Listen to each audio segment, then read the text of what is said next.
How many of you actually know where your poop goes? Okay. Now, when I say that, I don't just mean the toilet, or the septic tank, or the sewer. I mean its actual final destination. For most of my life, I didn't know either. And then I went to college. It was the first day of my buildings and grounds work study, and I was standing in front of the B&G shed, when Millard Doherty, the former head of buildings and grounds at College of the Atlantic, and also one of the longest running employees, I think ever, of COA, comes out and he says to me, "Are you Odin?" And I said, "Yes." And he says, "Oh boy, do I have a job for you." And the next thing I know, I'm knocking over piles of human poop, which I guess is what happens when you put "doesn't mind doing gross, disgusting jobs that no one else will do" on your resume. Watch out for that one. They'll get you. I have another question for you. How many of you have ever used a composting toilet? Oh, wow. Oh my gosh. Well, that makes me really happy.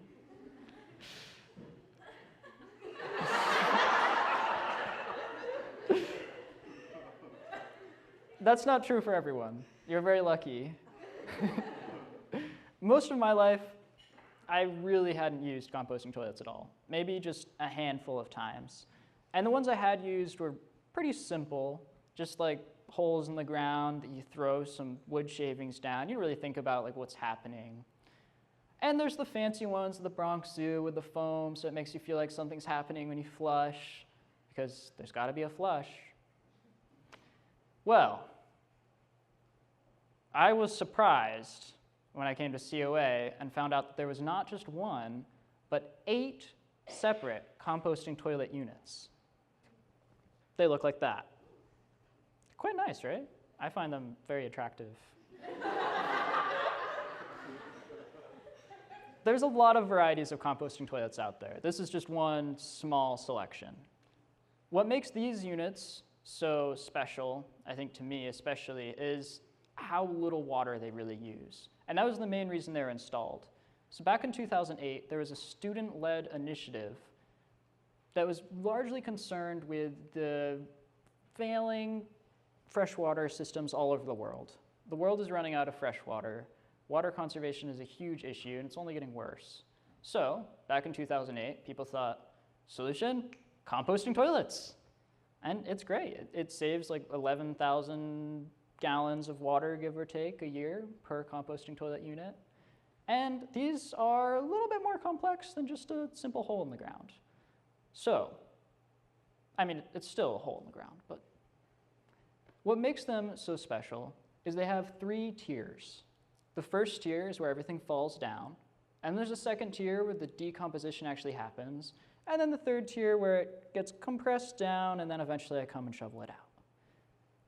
They're pretty easy to maintain. Twice a week, I come, I test the switch. That's the sound of the recycled water being sprayed back on top of the pile. Everything's recycled. We don't add any more water in. It's all the water from you powering it. I open up the hatch. I look in. If there's a big pile of poop, I have to knock it down with a rake. It smells like you would expect. And then I turn the socket wrench. 5 times one way.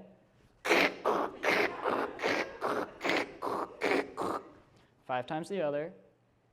And I'm done. It's that simple. Emptying it it's a little bit more complicated. Still not bad. All I really have to do is open up the bottom hatch, take a shovel, shovel out the finished compost, load it into the tractor, turn the other 2 socket wrenches, which you might have noticed in that picture. You're probably wondering, what are those for? He didn't say anything about what those are for. I only have to turn those when I'm emptying it. It's just to get the pile to drop down, get everything mixed together. And after I do that, we take all of that lovely, wonderful compost, and we put it in this genius pile where it sits for a little bit, and we mix it with some other organic material, and then we spread it around campus. Not on food, though. We don't put it on food, but around trees, flowers, things you won't eat, things that can really grow really nicely. Some good human compost. Everything comes full circle. It's beautiful. Or it was. Unfortunately, now the pile just keeps growing, and we're not using it anymore. And there's a really good reason for that, too. A lot of that relates to events that have been occurring in small farms across the state of Maine. In the last few years, many of these farms have been forced to close down because of a forever chemical, actually more of a family of forever chemicals, known as PFAS. Now, I'm not going to go into this too much. For one thing, because it's really depressing, and I don't want to make you sad. And for another, I mean, obviously, I'm not a chemist. Come on, my notes are on a piece of receipt paper. But ultimately, the thing I want you to take away from this little section here is PFAS is used in everything, doesn't break down, but the things that it's generally associated with are things like firefighting, manufacturing, stuff that's not happening on small farms in Maine. So what's causing the contamination on these farms? Anyone have any ideas? Actually, not quite on the farms. On the farms, it's, I bet that's interesting that you said that, because I'm going to come back to that later. It sort of spoiled the big plot twist. But on these farms, it's a variety of fertilizer known as biosolids, which is poop, in other words, sewage sludge. Very concentrated poop, I should add. The PFAS counts of the biosolids that they're using on these farms naturally has turned out to be extremely high. This is the result of everything that we're pouring down the drains and in the tubs and all the chemicals that are ending up in the sewers and getting concentrated. And even though sewage treatment plants take most of the bad stuff out, they can't really get the PFAS. So basically, for many years, people were just spreading concentrated PFAS on their farm fields, and yeah, it's sad. But at COA, obviously, we're not spreading biosolids, we're just spreading compost from these composting toilets. It's much, much lower amount of inputs. The only things really going in is poop, pee, other bodily secretions I don't really want to know about, a little bit of wood shavings, not too much, and toilet paper. Now, of those three things, the thing we're actually concerned about is, as was already spoiled, the toilet paper, which I don't know if that surprised you, that surprised me. When it comes down to it, we're not worried about the poop from the composting toilets. We're really not. One could argue maybe we should be, but that's not the thing we're worried about. The thing we're really worried about, more than anything else, is what we use to clean the poop, the toilet paper. The thing that we think should be the most clean thing ends up being the most dirty. It's pretty funny. Now, what to do about that? Honestly, I'm up for suggestions. Anyone have any suggestions about what to do about that?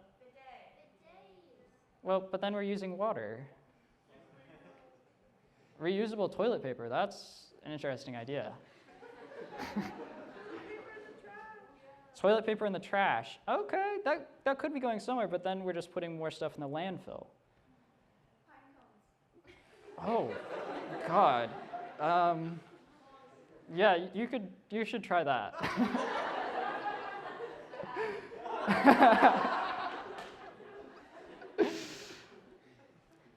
The truth is, this doesn't have an easy solution, but that shouldn't stop us from looking for one, even if the one that we find ends up coming with more problems, which it probably will. Nothing's really perfect. And back in 2008, with the knowledge that people had then, composting toilets were a really great solution. And I think they still are. Because not only do they save water, which is something we really need in other parts of the world, maybe not coastal Maine, there could be an argument about that, but in other parts of the world, we definitely need them.